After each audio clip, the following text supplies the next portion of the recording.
जय हिंद दोस्तों, बहुत बहुत स्वागत है हमारे YouTube चैनल पर। दोस्तों, टैक्स ऑन हाउस प्रॉपर्टी और स्पेशली हम बात करेंगे रेजिडेंशियल हाउस प्रॉपर्टी। आपको भी अगर किराए की इनकम आती है तो आपको पता होगा 23 जुलाई 2024 को निर्मला सीतारमण जी ने बजट पेश किया था, जहां पर एक ड्रास्टिकली चेंज किया था जो कि आपकी टैक्स लाइबिलिटी को प्रभावित कर सकता है।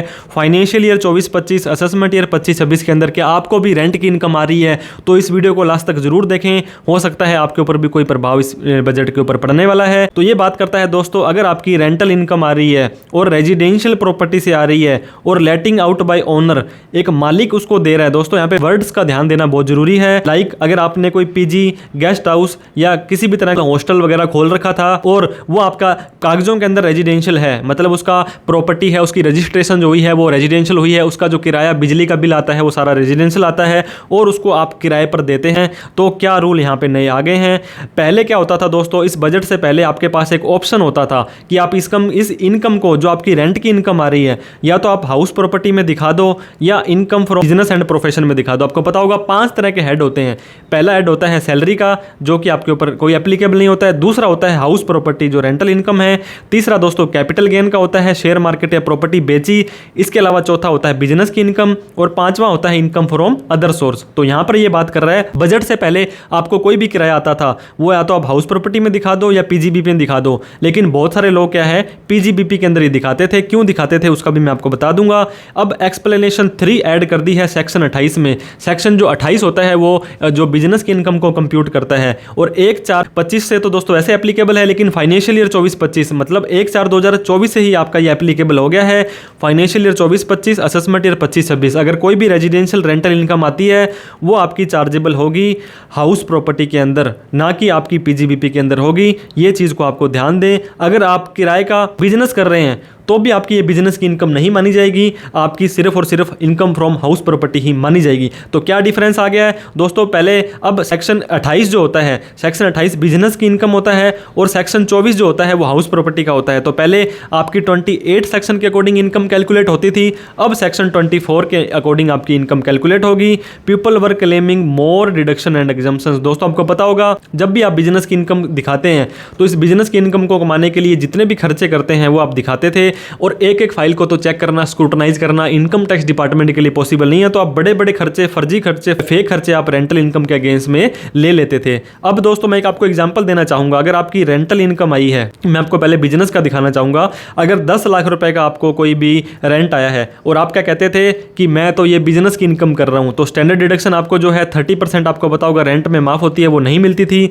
लेकिन म्युनिसिपल टैक्स आपने दिया, आपने उस इनकम को कमाने के लिए दोस्तों सैलरी किसी बंदे को दी, रिपेयर मेंटेनेंस आपने किया, आपने कोई होम लोन ले रखा था, उसकी डेप्रिसिएशन की क्लेम यहां तक आप ले सकते थे। अगर 1 करोड़ की अगर वो आपकी बिल्डिंग है तो बिल्डिंग के ऊपर अगर आप 10% डेप्रिसिएशन लेते हैं तो 10 लाख तो आपका डेप्रिसिएशन ही हो गया।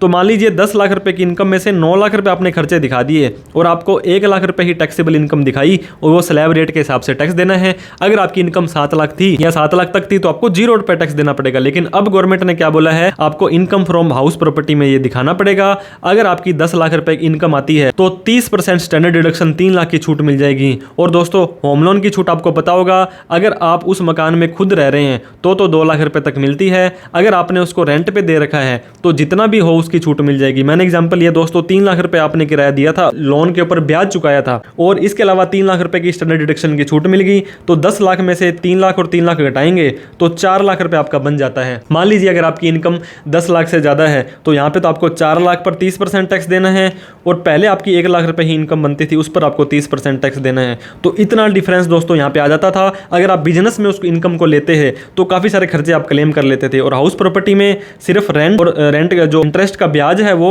और 30% 2 ही चीजों की छूट आपको यहाँ पे मिलने वाली है। लॉस होता था दोस्तों हाउस प्रॉपर्टी का, ये can be set of against all head even from salary से भी आपको पता होगा हाउस प्रॉपर्टी की जो इंटरेस्ट की इनकम होती है या लॉस होता है उसको आप सैलरी से भी एडजस्ट कर सकते हैं। लॉस होता है अगर आपका पीजीबीपी का can be set of against other than salary, salary के अलावा उसको एडजस्ट कर सकते हो। और अगले साल अगर आपका बिजनेस का लॉस होता था तो दोस्तों आप उसको किसी भी बिजनेस की इनकम से, अगर शेयर मार्केट में एफ एंड ओ है, उससे भी एडजस्ट कर सकते थे। और एडवांस टैक्स की बात करूं दोस्तों, अगर आप हाउस प्रॉपर्टी के इनकम अंदर दिखाएं या बिजनेस के अंदर इनकम दिखाएं, अगर आपका 10,000 से ज्यादा का कोई भी टैक्स बनता है तो उसको आपको एडवांस में देना है। 15 जून तक 15%, 15 सितंबर तक 45%, 15 दिसंबर तक 75%, 15 मार्च तक 100%। तो आपकी रेंटल इनकम आ रही है दोस्तों और आपकी एक ही प्रॉपर्टी से रेंट आ रहा है या एक ही प्रॉपर्टी में आप खुद रहते हो तो ITR 1 आप भर सकते हो। अगर एक से ज्यादा प्रॉपर्टी है आपकी तो ITR 2 भरनी पड़ेगी। इसके साथ में दोस्तों अगर आप बिजनेस की इनकम दिखाते हैं और आपकी या तो बिजनेस की इनकम साथ में और आ रही है तो ITR 3 का फॉर्म आपको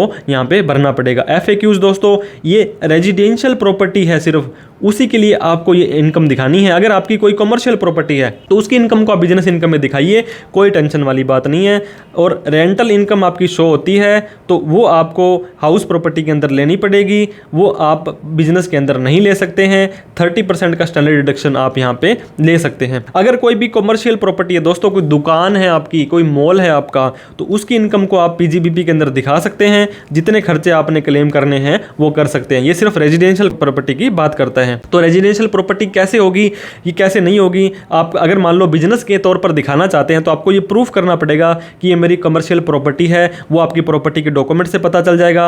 जब भी आप हाउस टैक्स या उसका टैक्स पेड करते हैं उससे पता लग जाएगा। बिजली के बिल से आपका पता लग जाएगा कि आपका मीटर डोमेस्टिक है या कमर्शियल है। कोई भी अगर आपकी सेल्स 20 लाख से ज़्यादा की सर्विस है दोस्तों तो GST भी लेना पड़ेगा। बिजनेस की इनकम में कोई लाइसेंस वगैरह लोकल, आपको पता होगा होटल वगैरह के लिए और भी लोकल लाइसेंस लेने पड़ते हैं, वो भी आपको लेने पड़ जाएंगे। अगर आपकी दोस्तों रेजिडेंशियल प्रॉपर्टी है, वो आपने सब लेटिंग ले ली, मान लीजिए एक रेजिडेंशियल प्रॉपर्टी थी, वो क्या किया, एक व्यक्ति ने दूसरे व्यक्ति को दे दी और दूसरा व्यक्ति उसमें किराए पर देकर के PG हॉस्टल चला रहा है, तो उस व्यक्ति का तो वो बिजनेस है तो वो अपनी PGBP में दिखा सकता है। लेकिन जो मेन मालिक है, ओनर, वो PGBP में अपने नहीं दिखा सकता है। तो इसका भी यहाँ पे आप बेनिफिट ले सकते हैं। अगर फिर भी आप अपनी रेंटल इनकम को बिजनेस के इनके अंदर दिखाना चाहते हैं तो आप अपने नाम से इस बिजनेस को ना करें। जो उस प्रॉपर्टी का मालिक है वो किसी को आगे दे दे रेंट पे, तो उसके तो रेंटल इनकम होगी, लेकिन जो व्यक्ति जो आगे काम कर रहा है वो अपने इसको बिजनेस के तौर पर दिखा सकता है। वीडियो अच्छी लगी हो तो लाइक करें, अभी तक हमें सब्सक्राइब नहीं किया तो प्लीज कर लें दोस्तों। इस तरह की इन्फॉर्मेटिव वीडियो हम आपके लिए फ्यूचर में भी लाते रहेंगे। इस वीडियो को उन सभी लोगों में शेयर करें